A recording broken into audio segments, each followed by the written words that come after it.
ഹോങ്കോങ്ങിലെ പാർപ്പിട സമുച്ചയത്തിലുണ്ടായ തീപിടുത്തത്തിൽ മരിച്ചവരുടെ എണ്ണം 55 ആയി ഉയർന്നു.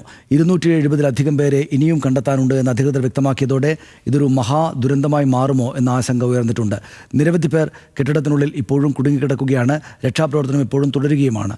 900 പേരെ രക്ഷപ്പെടുത്തി. നിർമ്മാണ കമ്പനി ചുമതലയുള്ള 3 ഉദ്യോഗസ്ഥരെ കസ്റ്റഡിയിലെടുത്തിട്ടുണ്ട്.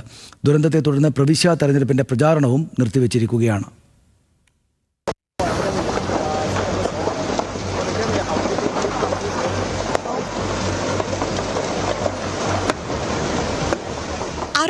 വർഷത്തിനിടെ ഹോങ്കോങ്ങിലുണ്ടായ ഏറ്റവും വലിയ തീപിടുത്തമാണ് വാങ്ഫുങ് കോർട്ട് ഹൌസിംഗ് കോംപ്ലക്സിലേത്. വടക്കൻ തായ്പേയിലെ ബഹുനില പാർപ്പിട സമുച്ചയത്തിലെ 8 ടവറുകളിലായാണ് അപകടമുണ്ടായത്. 20,000 പേർ താമസിക്കുന്ന പാർപ്പിട സമുച്ചയമാണിത്. അതിൽ 32 നില കെട്ടിടത്തിലെ 7 ബ്ലോക്കുകളിലാണ് തീപിടുത്തമുണ്ടായത്. അറ്റകുറ്റപ്പണികളുടെ ഭാഗമായി കെട്ടിടങ്ങൾക്കു പുറമെ കെട്ടിയ മുളങ്കാലുകളിൽ നിന്നാണ് തീ പടർന്നത്. പിന്നീട് തീ മറ്റിടങ്ങളിലേക്ക് വ്യാപിച്ചു. പെട്ടെന്ന് തീ പിടിക്കുന്ന ഗ്രീൻ മാറ്റുകൾ കൊണ്ട് പണി നടക്കുന്ന സ്ഥലങ്ങൾ പൊതിഞ്ഞതും അപകടം കൂട്ടി.